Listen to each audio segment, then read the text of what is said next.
আমার বাইসাইকেলে ভ্রমণের উদ্দেশ্য হলো বই পড়ার আন্দোলন। মানে মানুষরা যেন আরো বেশি বেশি বই পড়ে এটার গণের সচেতনতা বৃদ্ধিতে আমি সারা দেশ ঘুরে সচেতনতা বৃদ্ধিতে কাজ করছি। মানুষরা যেন আরো বেশি বেশি বই পড়ে। তো আমার এই ভ্রমণের আইডিয়াটা আসছে, আমি জানতে পারলাম যে একটা কথা জানলাম যে আমরা হলো 4টা মাধ্যমে জ্ঞান অর্জন করতে পারি: বই পড়ে, ভ্রমণ করে, অভিজ্ঞতা থেকে, আধ্যাত্মিকতা। মানে এই কথাটা আমি জানলাম। তো আমি হলো নিজ উদ্যোগে 2টা পাঠাগার গঠন করেছি, যেখান থেকে আমার এলাকার মানুষরা আমার কাছ থেকে ফ্রিতে নিয়ে বইপত্র পড়ে এবং আমি নিজে অনেক বই পড়েছি। তো আমি একটা বই এত সময় নিয়ে পড়ি, কেন পড়ি? ওই নলেজটা, ওই জ্ঞানটা জানার জন্য। তো আমি জানতে পারলাম যে 3-4 মাসে সারা দেশটা, মানে 64 জেলা বাইসাইকেলে ঘুরে দেখা সম্ভব। তো আমি যদি সাহসটা করে ফেলি, সারা দেশটা সাইকেলে ভ্রমণ করি, এই যে সারা দেশটা সাইকেলে ভ্রমণ করার মাধ্যমে এখানে যে বিশাল বড় একটা নলেজ আমি যে পাবো, এটা মূলত আমার প্রধান আকর্ষণ এই দুঃসাহসিক সিদ্ধান্ত নেওয়ার ক্ষেত্রে।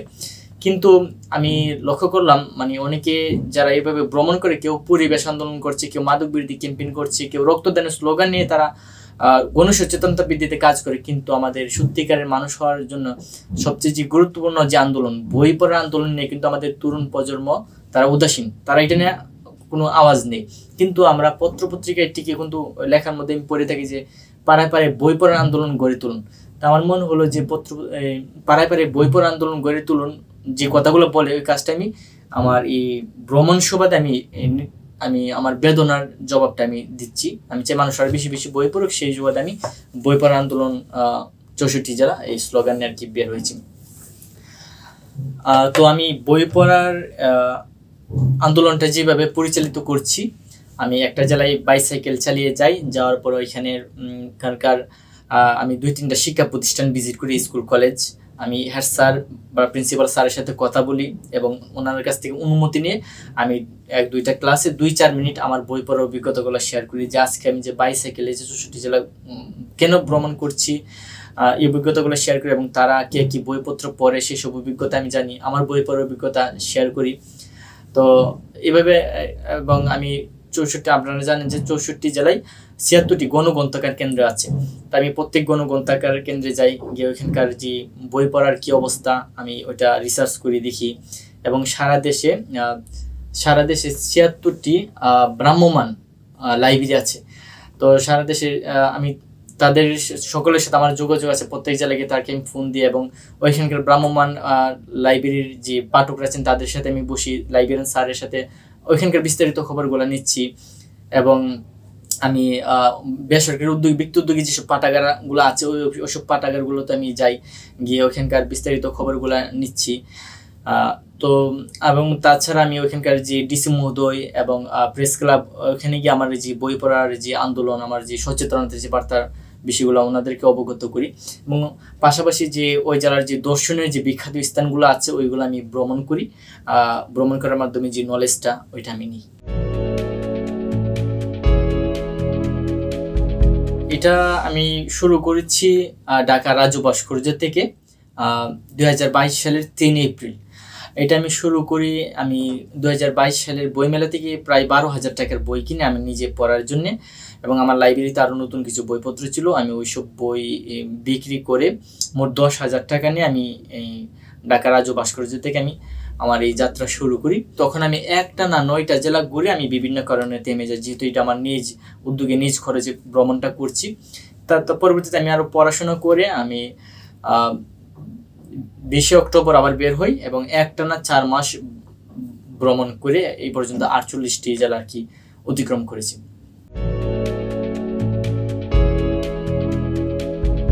আমি বই পড়ার আন্দোলনের সুবাদে এই পর্যন্ত 48টি জেলা ভ্রমণ করেছি। আমি শত শত শিক্ষা প্রতিষ্ঠানে এই সুবাদে আমার বই পড়ার বিষয়ে আমাকে কথা বলতে হয়েছে।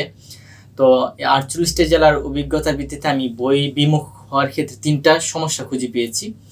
এক হলো যে আমাদের সকলের আর কি কমন যে প্রবলেম, যে আমার অধিকাংশ বাবা মারা চান না তারা আমাদের সন্তানরা পাঠ্য বইয়ের বাইরে বই পড়ুক, এবং আমাদের অধিকাংশ শিক্ষকরা আছেন যারা নিজেরা বই পড়ে না, যার কারণে ছেলে মেয়ে ছাত্রছাত্রীদেরকে বই পড়তে উৎসাহ দেন না। এবং সবচেয়ে বড় যে প্রবলেম এটা হলো ইন্টারনেট, ফেসবুক, টিকটকে তাদের সময় চলে যাচ্ছে, তাদের ফোকাস ওখানে চলে যাচ্ছে, যার কারণে তারা বই বিমুখ। কিন্তু এই যে 3টা সমস্যার কথা বললাম, তিনটা সমস্যার সমাধান ও আমি আবিষ্কার করেছি। এটা হলো যে সচেতনতা, মানে আমি যে সারা দেশ বাইসাইকেল ঘুরে বই পড়ার যে আন্দোলনের কার্যক্রম চালিয়ে যাচ্ছি ক্যাম্পেইন, এটা হলো সর্বশেষ আর কি ওষুধ। মানে আমাদের দিকে সচেতনতা সৃষ্টি করতে হবে। বই যে পড়তে হবে, বই যে খুব গুরুত্বপূর্ণ একটা বিষয়, আমাদের বই যে পড়তে হবে সেই গুরুত্বটা তাদের মধ্যে উপলব্ধি বোধ জাগ্রত করতে হবে যে বই খুবই গুরুত্বপূর্ণ একটা বিষয়, বই আমাদেরকে পড়তে হবে। তো এটা একমাত্র সম্ভব সচেতনতার মাধ্যমে, অর্থাৎ বই পড়ার আন্দোলনের মাধ্যমে এটা সমাধান সম্ভব। যে পাঠাগারগুলো আছে, পাবলিক যে লাইব্রেরিগুলো, এগুলোর অবস্থা শোচনীয়। হ্যাঁ, শোচনীয় বলতে এখানকার যে পাঠকরা আছেন তারা পত্রিকা পড়ছেন, আমি গিয়ে দেখলাম তারা পত্রিকা পড়ে, তারা গাইড বই পড়ে, তারা কিন্তু পাঠ্য বইয়ের বাহিরে যে রিয়েল বইগুলা তারা পড়ছেন না, তার চাকরির খবর দেখছেন। সবচেয়ে ভালো আমি যে রেজাল্টটা দেখলাম এটা হলো ভ্রাম্যমাণ লাইব্রেরি। সারা দেশে 76টি, বিশ্ব সাহিত্য কেন্দ্রের 76টি ভ্রাম্যমাণ লাইব্রেরি আছে। তো ভ্রাম্যমাণ লাইব্রেরি সারা দেশের মধ্যে খুব দারুণভাবে কাজ করে যাচ্ছে, কারণ তাদের হলো সবচেয়ে জনপ্রিয়।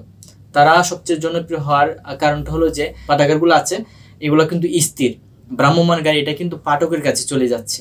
হ্যাঁ, তারা আপডেট পাঠকের কাছে চলে যাচ্ছে এবং তাদের সময় উপযোগী বইগুলো দিচ্ছে, সব মিলে এলো সারা দেশের মধ্যে ভ্রাম্যমাণ গাড়ি সবচেয়ে ভালো করছে।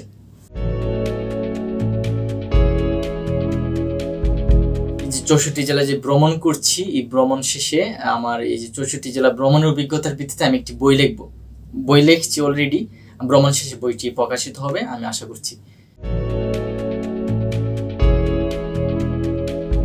বাইসাইকেল হলো খুবই পরিবেশ বান্ধব একটা যান, এবং আমি মনে করি আমাদের প্রত্যেকের জীবনে জ্ঞান স্বাস্থ্য দরকার। জ্ঞান স্বাস্থ্য যদি আপনার ঠিক থাকে তাহলে টাকা পয়সা আপনার এমনিতে আসবে।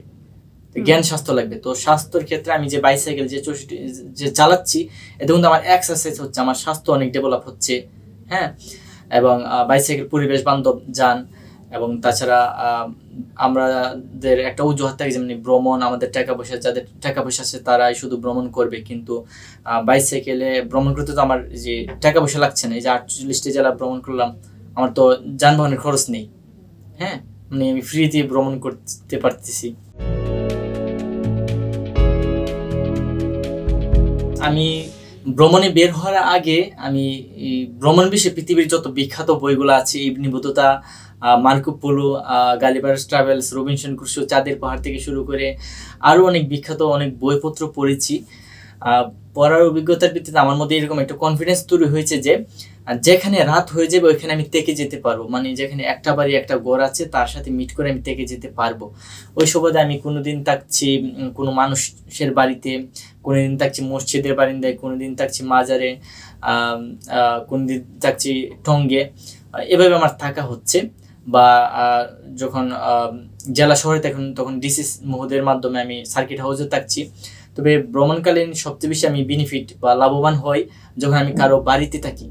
আমি অনেক বেশি মজা পাই, কারণ কারো বাড়িতে থাকলে সে আমাকে আমি তাকে আমার জার্নির কথা বললাম, সে খুশি, আমাকে নিয়ে গেলো তার বাড়িতে, আমি রাত্রে থাকলাম। কিন্তু রাতে আমি যে সে গল্প করে যে তার বাড়িতে একটা ছেলে আসছে যে বাইসাইকেলে ঘুরে 64 জেলা ভ্রমণ করছে, মুখে মুখে তার যে ফুল গোষ্ঠী আছে মানে ছড়িয়ে যায়। তো সকালে আমি ঘুম থেকে উঠি দেখি যে তার বাতিজা, চাচা, ভাই, দাদা যারা আছেন প্রত্যেকে এক এক করে আমাকে দেখতে আসতেছে, আমাকে বিভিন্ন প্রশ্ন করতেছে, আমি উত্তর দিচ্ছি। মানে ঘুম থেকে উঠি মানে তার ফুল ফ্যামিলি গোষ্ঠীর সাথে আমার একটা সম্পর্ক হয়ে যায়। এটা আমার অনেক বেশি লাভজনক হয়। অনেকে আমাকে ভ্রমণকালীন আমাকে ফোন করে খবর নিচ্ছেন, এরকম অনেক আত্মীয় তৈরি হয়েছে। সেন্ট মার্টিন আমি গেলাম। তো এখানে সেন্ট মার্টিন আপনারা জানেন যে এটা একদম বিচ্ছিন্ন সাগরের মাঝখানে একটা দ্বীপ। তো এই দ্বীপের মধ্যে আমি গেলাম। যাওয়ার পরে আমি যেহেতু বই লিখবো, আমার মাথার মধ্যে চিন্তা, তো আমার মনে হলো যে এখানকার যে সংগ্রামী মানুষদের জীবনযাপন সম্বন্ধে আমি একটু জানি, যে তারা ডিপেন্ডেন্ট এই সমুদ্রের উপর। তারা সমুদ্র থেকে জাল দিয়ে মাছ, গভীর সমুদ্র থেকে মাছ ধরে আনতেছে, ওই মাছ বাজারে বিক্রি করে তাদের রুটি রোজগারের ব্যবস্থা হচ্ছে। তো আমার মনে হলো যে আমি তাদের এই সংগ্রামী লাইফটা সম্বন্ধে একটু মাঠ পর্যায়ে একটু ভালোভাবে জানি। তো সেই সুবাদে আমি একজন জেলেকে প্রস্তাব দিলাম যে ভাই আমাকে আপনারা যে মাছ ধরতে নিয়ে যান আমাকে আজকে নিয়ে যাবেন। তাকে আমি কথা বলি, কিন্তু সে আমাকে বলে যে ভাই আপনারা পর্যটন মানুষ, মানে পুলিশ থেকে সাইন আনতে হবে ইত্যাদি। তো তাকে আমি কনভিন্স করে ফেলি। তো আমি তার সাথে মাছ মারতে যাই সমুদ্রে। তো ডিঙ্গি নৌকা আমরা প্রায় দীর্ঘ 4 ঘন্টা চালিয়ে গভীর সমুদ্রে আমরা যাই। এখানে সাগরে যাওয়ার পর আমি যে শেষ সূর্যাস্তটা আর কি দেখতে পাই, মানে গভীর সাগর থেকে আমি সূর্য ডুবছে, মানে অপরূপ, মানে এটা আমার দেখা জীবনের সবচেয়ে সুন্দর সূর্যোদয় আমি ওইখানে দেখি। এবং আস্তে আস্তে রাত হলো, আকাশে তারা ফুটলো, চাঁদ উঠলো এবং জেলেরা মাছ ধরছে এবং সাগরের বিশাল গর্জন। কিন্তু এখানে সবচেয়ে বেশি মুশকিলটা হলো যে জেলেরা তারা মাছ বেশি পাওয়ার লোভে অনেকে গভীর সমুদ্রে চলে যায়। কিন্তু আপনি জানেন যে যারা এরকম গভীর সমুদ্রের মধ্যে চলাচল করে বড় বড় জাহাজগুলো, তারা কম্পাস ইউজ করে দিক নির্ণয়ের। তো এই জেলেরা কিন্তু দিক নির্ণয়ের কিছু ইউজ করে না, তারা সম্পূর্ণ তাদের মস্তিষ্ক টারে তারা চলে যায়। তো কোনোদিন তারা মাছ বেশি পাওয়ার লোভে গভীর সমুদ্রে চলে যায়, যাওয়ার পরে অনেক সময় তারা রাস্তা ভুলে যায়। তো ওই দিনও এরকম একটি ঘটনা ঘটে। তো তারা আসবে সেন্ট মার্টিন, কিন্তু বলে চলে যাচ্ছে শাহপুরী দ্বীপের দিকে। তো হুট করে তো বলে যে তারা তো মানে রাস্তা হারিয়ে ফেলছে সমুদ্রের মধ্যে। তো ভাগ্য ভালো ছিল আমার নেটের মধ্যে, আমার মোবাইলে নেট ছিল, তো সার্চ দিয়ে আমি এটার ব্যবস্থা করলাম যে এইদিকে আমাদের সেন্ট মার্টিন। কিন্তু তারপরে আমি ঘুমিয়ে আছি রাত 3টা। তো আমার চোখের মধ্যে আর কি পানি পড়তেছে। তো শীতের রাত, আমি ভাবতেছি তো মানে কুয়াশা পড়তেছে, আমি তাকাই দেখি যে আমাদের নৌকার মধ্যে পানি উঠতেছে, আমাদের ডিঙ্গি নৌকার মধ্যে পানি উঠতেছে এবং 2 জন জেলে তারা পানি সেচতেছে। তো খুব ভয়ের বিষয়, মানে গভীর সমুদ্রের মধ্যে অনেক ঢেউ, অনেক বড় বড় ঢেউ। আর আমরা যেহেতু দীর্ঘ 4 ঘন্টা নৌকাটা চালিয়ে গিয়েছি, তো উপস্থিত কেয়ার করার আমাদের 6 জন মানুষ, লাইফ জ্যাকেট মাত্র একটা, মানে এত প্রচন্ড, মানে এর চেয়ে বড় আমি যে রাস্তার মধ্যে যে সাইকেল যে চালাই, বড় বড় ট্রাক বাস আসে, এটা যতটা রিস্ক তার চেয়ে 10 গুণ বেশি রিস্ক, কারণ এখানে আমাদের একটা লাইফ জ্যাকেট আর পানি উঠতেছে। তো আমি সাথে সাথে ফেসবুকে পোস্ট দিই রাত 3টার সময়। তো 3টার সময় আমাকে অনেকে ফোন দিয়েছে। তো অবশেষে আমরা এটা ওভারকাম করে অবশ্যই আমরা পারে আসতে পেরেছি। এটা একটা বিরাট ঘটনা ছিল। এবং রাতের যে সাগরের পার থেকে যে আমি আকাশের সৌন্দর্য দেখলাম, সমুদ্রের সূর্যাস্তটা আমি দেখলাম, এটা মানে অপরূপ, মানে আমার এই ভ্রমণের সবচেয়ে সেরা মুহূর্ত।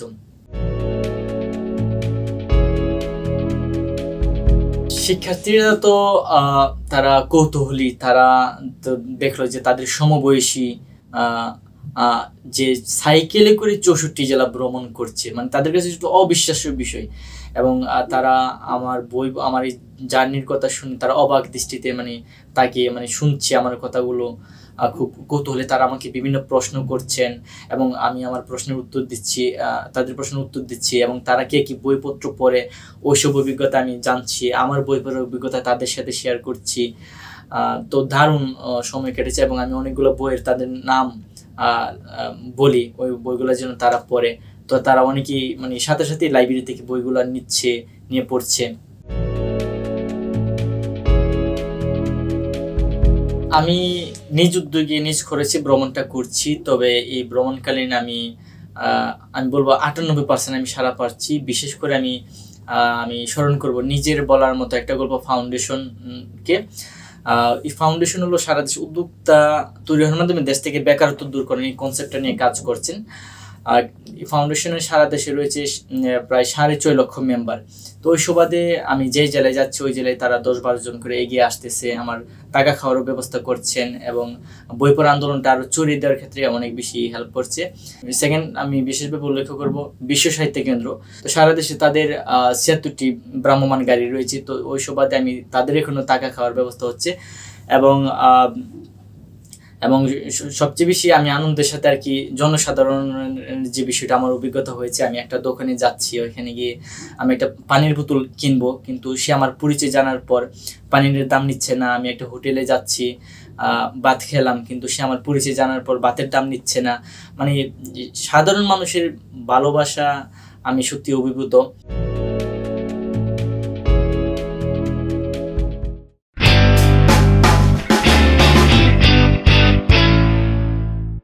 সংবাদ, ফিচার ও অনুষ্ঠানের জন্য ভিজিট করুন সংবাদ প্রকাশের ওয়েবসাইট এবং যুক্ত থাকুন ফেসবুক পেজ ও ইউটিউব চ্যানেলের সঙ্গে।